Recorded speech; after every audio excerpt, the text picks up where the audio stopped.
Les 500 chevaux de la Renault V6 Turbo numéro 2 tiendront-ils jusqu'au bout des 5000 km qu'il faudra parcourir à plus de 200 km/h de moyenne pour gagner cette 46e course des 24 heures du Mans 1978?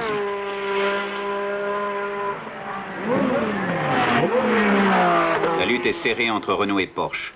Dans les stands comme sur la piste, l'inquiétude grandit à mesure que s'approche la fin. Certes, il y a déjà le record du Tour largement battu en 3 minutes 34 secondes 2 centièmes par Depaille et Jabouille, mais ce n'est pas encore la vraie, la grande victoire.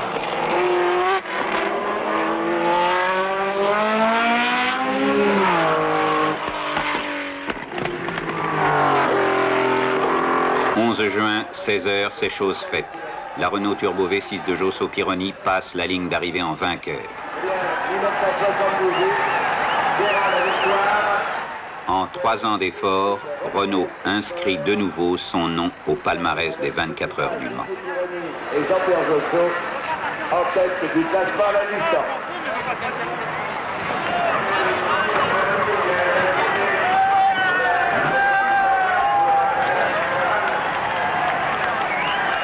En plus de la victoire, l'équipe Renault Elf a accompli encore 3 performances exceptionnelles.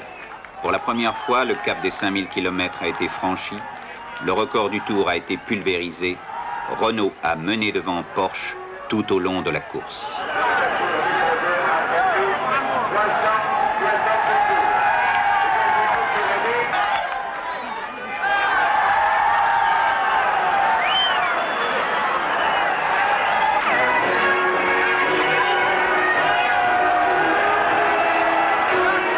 L'impact du Mans fut à la mesure du suspense intense provoqué par le duel Renault-Porsche.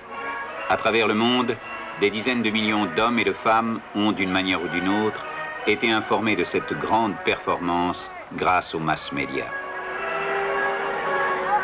16 agences de presse, 277 titres parmi 140 journaux étrangers et 96 français, 12 radios françaises et internationales, 5 films de cinéma, 4h30 de télévision en direct sur Eurovision.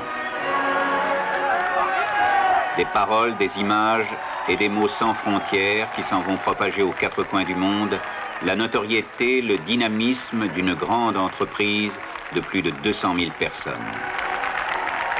Des paroles, des images et des mots qui sur les marchés internationaux participent aux grandes batailles économiques de notre temps.